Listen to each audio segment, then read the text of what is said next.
Douglas Bickford. It is the 22nd of September 2021 at 8:09 a.m. here in Klamath Falls, which is my hometown. I got to move back to my hometown after 14 years because in May of 2017, I got myself in a toxic relationship. And I married a woman that married me for my money. Okay. That's the bottom line. And all the work I could do for her on this 5-acre farm that I traded for my house in Spokane, Washington. I traded my house, which is a beautiful 2003 Marlette sitting in a manufactured home park. The nicest one in Spokane, which is called Cascade Manufactured Home Community. I paid cash for that thing back in 2013. And swimming pool, rec room, weight room, beautiful manicured park, all the amenities that you could even imagine. Yeah, I had 4 cars. I had a thriving hot dog business in Spokane, Washington. 4 cars paid for in cash. I just had everything. I mean, I was, $35,000, $40,000 in silver in my safe. But May of 17, even though I had everything you can imagine, I didn't have self-content. I wasn't content inside. Okay. Which means you don't have any self-esteem, self-love, self-worth, self-confidence. If you're not content inside you, okay, and you have to buy stuff. And anyway, I didn't have it. I wasn't content inside of me. So I was looking for somebody to make me happy, content. And I put an ad on Craigslist and just normal guy looking for a normal girl. And man, I found exactly what I was, which was somebody with no self-esteem. She wasn't content within herself. She was looking on Craigslist, okay, for somebody to make her happy, just like I was. And what that means is you don't have any self-contentment, self-esteem, self-love, self-worth, self-confidence. And there's many of you in the same situation right now as I'm making this video. And that's why I'm here, teaching how to attain this self-contentment, self-esteem, self-worth, self-confidence, self-love. It's how you feel about inside of you. It's from in here. Okay. That's how you feel about yourself. Okay. That's what that means. All that means. You can't love or be loved or be content without self-esteem. That's why I am teaching self-esteem on YouTube now. How to attain it and how to maintain it, how to get it. Okay, nobody is teaching this, how to do it. They all talk around it. I'm talking about all the gurus, the peers, and all different countries on TED Talks, and all these people talk. All the good-looking women, the Lisa Romanos, the Terry Coles, the so-called Dr. Romani, which I don't even believe she's even a doctor. Okay. They all talk. They talk about how all this stuff, like narcissism, is huge on YouTube. And there's 9 reasons why the narcissist does what he does to you. But if you have self-esteem, self-love, you won't be with a narcissist. You won't be with a codependent. Okay. I have the cure for those personality disorders. And it's very simple, and I'm the only one saying it, like I just said. On the whole internet, and how, number one, the only one telling you how to get it. And number 2, the only one teaching it. And number 3, the only one telling you how simple it is to get. And all it is, you look at yourself in the mirror, say, I love you. Say, I love my inner child. Say, I'm worthy to be loved and worthy to love. We all have this inner child, okay? And in order to attain self-love, self-worth, self-confidence, self-esteem, you have to nurture and acknowledge that this child exists inside you. And it does. And that's one of the secrets about it. It's the guardian of your emotional warehouse, all the bad that's ever been said or done to you. It's stored inside you. And the inner child will not let you at it until you nurture. And really all it is saying, I love you to your inner child. I'm going to take care of you from now on. That's all it is. And the other secret is about the inner child is it doesn't mature past the age of 2 years old. You mature emotionally, but your inner child stays stuck at 2-year-old level until you acknowledge that this little child is living in you and take care of it and say, I love you to my inner child. I'm going to take care of and nurture you like a little 2-year-old.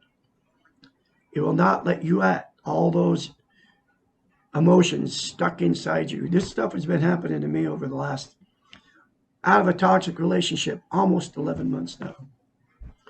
8 days from that magical day, 11 months. And I have been going through, since I've attained self-esteem, because of mirror therapy, and saying those 3 things in the mirror, daily. And don't tell anybody you're doing it, because they'll tell you you're crazy, and then you won't do it. Because you don't have any self-esteem. If you don't know your inner child exists, then you don't have self-esteem. You can't gain self-esteem until you acknowledge it and nurture your inner child. That's the way it is. So if I tell you that you don't know what it is, then it means you don't have self-love. But you can get it very quickly on steroids if you say those 3 simple things to yourself in the mirror. Keep saying it. Don't tell anybody you're doing it.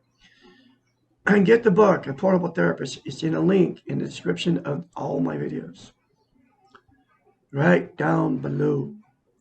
I can be your mentor when you start going through this change. I've been through the change process in the last 10 months and 3 weeks. It's very, very painful.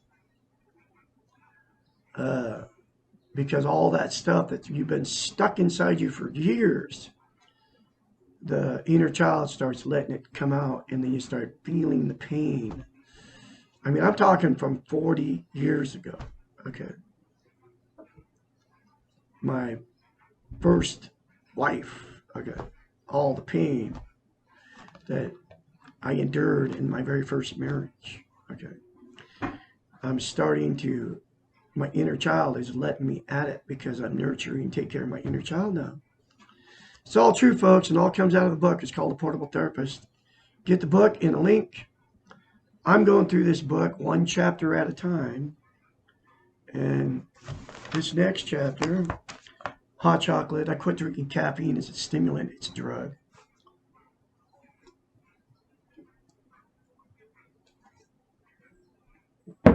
Puts holes in your brains, folks. Just like pot, alcohol, narcotics, methamphetamines, cocaine, all the drugs, opiates. Anyway, I'm going through a book. The book, a chapter at a time. And this is chapter 52.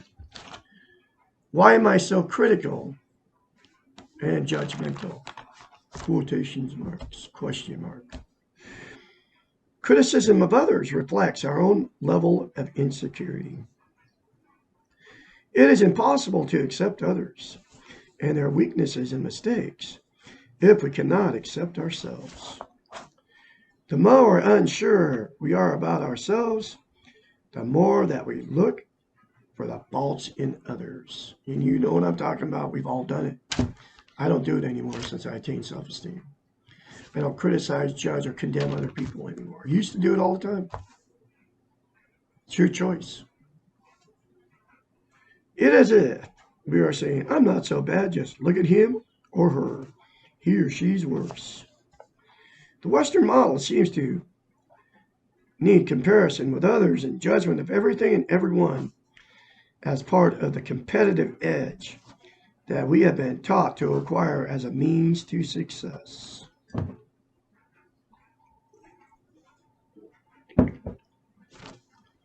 She calls it the Western model being taught. I call Western model being brainwashed. Okay. We have learned to measure our success by comparing what we have relative to what others have or do. You know what I'm talking about. We've all done it. You've been there. Often we criticize others to help us feel more secure about ourselves. It is easier to judge others as imperfect and focus on their weaknesses than it is to take a hard look at our own behaviors. Besides, everyone else is doing this, and criticism of others seems to be an ordinary and often interesting part of human communication. It's called gossip. Let me tell you what he did or she did. Ensures an interested audience. It isn't all gossip dependent to some degree on criticism or judgment. One problem with judging others is that while it may tend to make us feel better, to focus on others' faults rather than our own, and it may seem to lessen our own insecurities, it is a very short-lived remedy.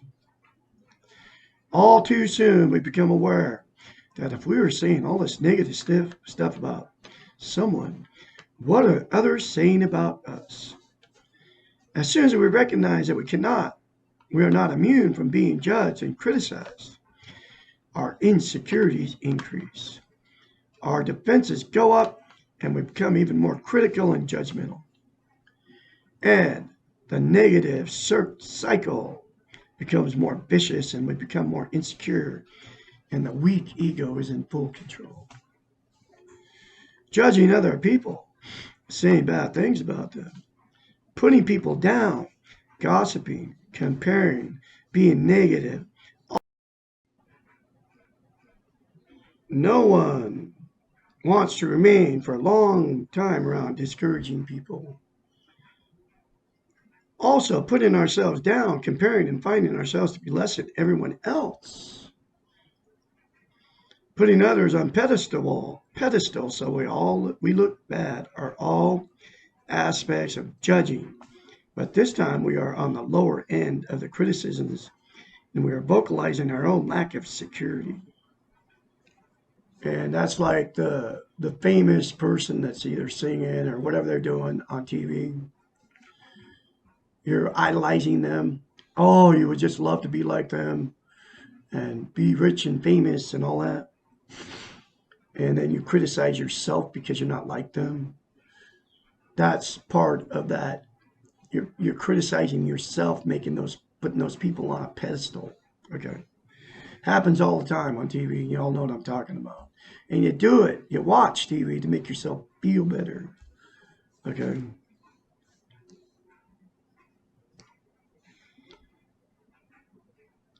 Because you don't have security in yourself. That's why you turn the TV on, to make yourself feel better.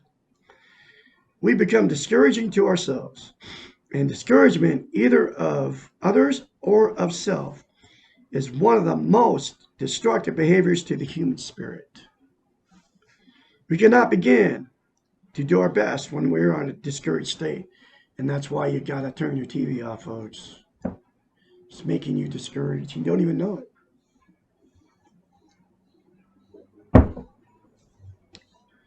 Judgment, because nobody's perfect, like the TV says.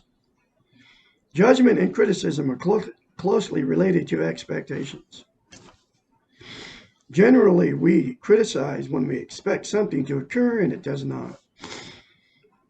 It is typical to want people to do things for us or to take care of us or be as we perceive them. And when they fall short or do not measure up to our expectations, then we feel that criticism is warranted.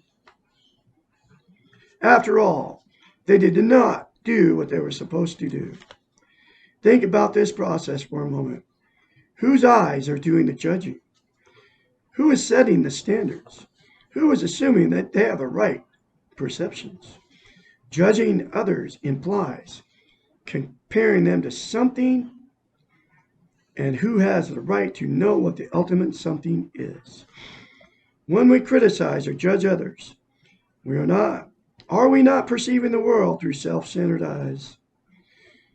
Are we not implicitly imposing our standards or beliefs or failures on others?